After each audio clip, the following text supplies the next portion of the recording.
Hello అండి, welcome to నా kitchen నా ఇష్టం. ఇవాళ నా ఇష్టం ఏంటో చూపించేస్తాను, వచ్చేసేయండి. బెండకాయని ఎప్పుడు బెండకాయ పులుసు, బెండకాయ ఫ్రై, బెండకాయ కొబ్బరి ఫ్రై ఇలా ఎప్పుడు రెగ్యులర్గా మనం చేసుకుంటూనే ఉంటాం. అలా కాకుండా ఇలా కొంచెం డిఫరెంట్గా మసాలాగా ట్రై చేయండి, చాలా బాగుంటుంది. ఇంకెందుకు ఆలస్యం, ఎలా చేయాలి ఏంటి అనేది చూపించేస్తాను, వచ్చేసేయండి.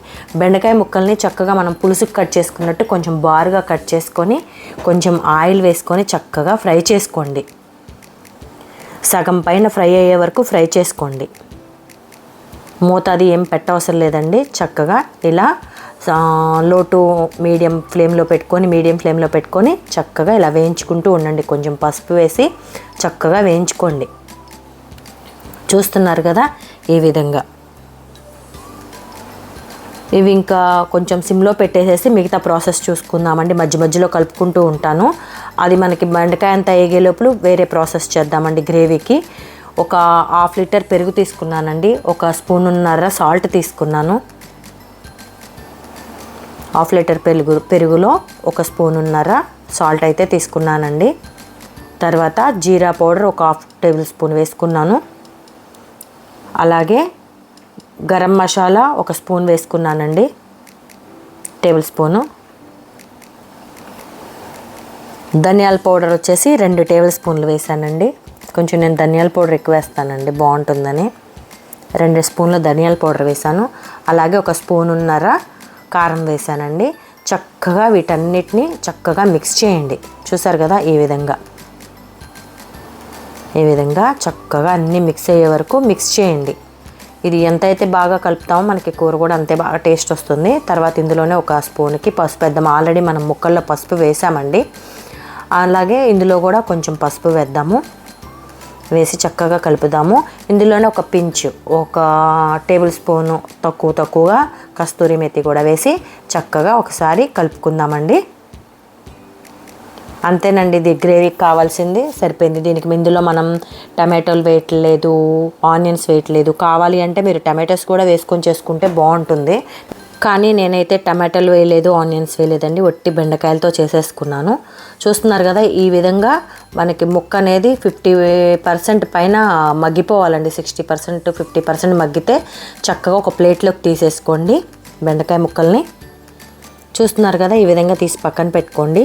ఇదే మూకుట్లో మనం కొంచెం ఆయిల్ వేసుకొని ఇందాక మనం పేస్ట్ చేసి పెట్టుకున్నాం కదండి, మసాలాలన్నీ వేసిన పేస్టు ఇది ఇందులో వేసేసి చక్కగా ఆయిల్ అంతా కొంచెం బయటకు వచ్చే వరకు చక్కగా మనం దీన్ని వేయించుకోవాలండి. ఇందులోనే తర్వాత కొంచెం నీళ్ళు కూడా పోసుకుంటాను. అది మీకు చూపించడానికి కుదరలేదు, స్కిప్ అయిపోయింది వీడియో. బట్ చక్కగా ఈ గ్రేవీని అయితే స్టార్టింగ్ కొంచెం ఆయిల్ అంతా బయటకు వచ్చే వరకు, కొంచెం పచ్చివాసన పోయే వరకు లైట్గా ఆయిల్ బయటకు వచ్చే వరకు వేయించుతానండి. చూసారు కదా, మీకు ఈ విధంగా ఆయిల్ అనేది బయటికి వస్తుంది కదా, వస్తుంది అనిపించినప్పుడు చూస్తున్నారు కదా, మీకు కనిపిస్తుంది కదా, ఈ విధంగా రెగ్యులర్గా ఏం చేసుకుంటామండి, కొంచెం డిఫరెంట్గా ఎప్పుడన్నా అలా చేద్దాం. చక్కగా అలా ఆయిల్ బయటకు వచ్చింది అనిపించినాక ఈ ముందుగా వేయించి పెట్టుకున్న బెండకాయ ముక్కలు ఇందులో వేసుకుందామండి. మీరు చూసారో లేదో, బెండకాయ ముక్కలు ఇందాక మనం వేడిగా తీసినప్పుడు కొంచెం పచ్చిగా అనిపించాయి, కాసేపు ఆరేసరికి కలర్ మారాయి. చూసారా, అలాగే నేను ముందుగా గ్రేవీ చేసి పెట్టుకున్న గిన్నెలోనే కొంచెం వాటర్ పోసుకొని 1 గ్లాసున్నర నీళ్ళు పోసుకొని చక్కగా ఆ గిన్నె అంతా కూడా తొలుపుకొని ఇందులో పోసేసుకున్నానండి. కొంచెం కరివేపాకు వేసాను. కరివేపాకు అది కూడా ఏం వేయవసరం లేదండి దీనికి. చక్కగా వేసి మధ్య మధ్యలో తీసి కలుపుకుంటూ మూత పెట్టుకుంటూ మళ్ళీ ఒకసారి తీసి కలుపుకుంటూ మూత పెట్టుకుంటూ ఇలా ఒక 3-4 సార్లు చేసుకోండి. గ్రేవీ అనేది కొంచెం నీళ్ళు పోసాం కదా, దగ్గర పడే వరకు ఆల్మోస్ట్ ఫ్రై లాగా అనిపించేలాగా, కానీ ఫ్రై కాదు అట్లా అనమాట. ఆ విధంగా ఈ గ్రేవీ అంతా ముక్కలకి పట్టాలి, దగ్గర పడాలన్నమాట. అలా దగ్గర పడే వరకు చక్కగా మీరు మూత పెట్టేసుకొని చక్కగా ఉడకపెట్టుకోండి. తింటుంటే మాత్రం భలే బాగుంటుందండి. రోజు రెగ్యులర్గా తినాలి అంటే ఎవరికైనా విసుకొస్తుంది. కాబట్టి ఇలా ఒకసారి ట్రై చేసి చూడండి, బాగుంది అంటే ఓకే, ఇంకోసారి చేసి పెట్టండి, బాగాలేదంటే లైట్ తీసుకోండి. ఎందుకంటే ఇప్పుడు నేను ఇలా ట్రై చేశాను, బాగుంది అనిపించింది. మా ఇంట్లో 4 ఉంటే 2కి బాగుంది, 1కి నచ్చలేదు. అలా అన్నమాట. 2కి నచ్చుతుంది, 2కి నచ్చదు. నచ్చిన వాళ్ళు ఎక్కువ మంది ఉన్నారనుకోండి చేసి పెట్టుకోవచ్చు. ఇది టేస్టీ ఫ్లేవర్ బాగాలేదనుకుంటే స్కిప్ చేసేయచ్చు. ఒకసారి అయితే ట్రై చేస్తే పోయేదేముంది. నేనైతే ఈ విధంగా బెండకాయని గ్రేవీ లాగా చేశానండి. బెండకాయ గ్రేవీ కర్రీ నాకైతే చాలా బాగా నచ్చింది. దీన్ని మనం అన్నంలోనే కాదండి, చపాతీలు రోటీల్లో కూడా తినొచ్చు. చాలా బాగుంటుంది. ఎందుకంటే కొంచెం మనకి తడి తగులుతున్నట్టు ఉంటుంది, అలా అని చెప్పి ఎక్కువ ఉండదండి. చూసారు కదా మీరు, అడుగున గ్రేవీ అనేది కూడా చాలా ఇంకిపోయింది. ఇంకా కాసేపు ఉంటే ఇంకా ఇంకుతుంది. రెండోది మనం పొయ్యి కట్టేసిన తర్వాత గిన్నెలోకి తీసేటప్పటికి అసలు మీకు కనిపించదు అనమాట. ఇలా కొంచెం లైట్గా తడిగా గ్రేవీగా ఉన్న దాంట్లో రోటీస్ వేసుకొని తింటుంటే, రోటీతో తింటే ఇంకా అద్భుతంగా ఉంటుందండి. రోటీ బెండి కాంబినేషన్ ఫ్రై కాకుండా ఇలా కూడా ఒకసారి ట్రై చేయండి. కూర అయితే అయిపోవచ్చిందండి. ఒకసారి అలా మూత పెట్టి తీసి ఒక 2 నిమిషం అలా ఉంచానండి.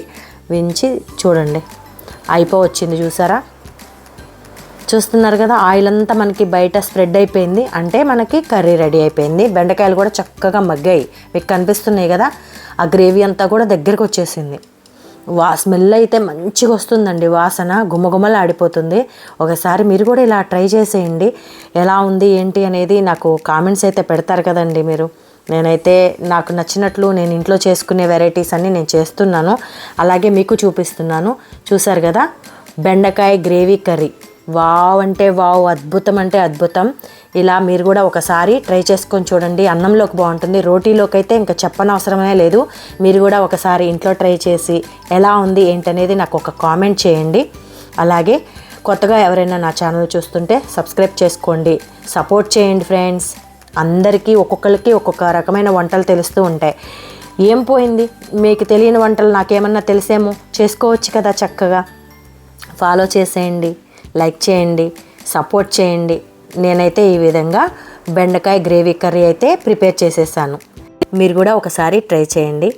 కుదిరితే ఒక లైక్, ఒక కామెంట్.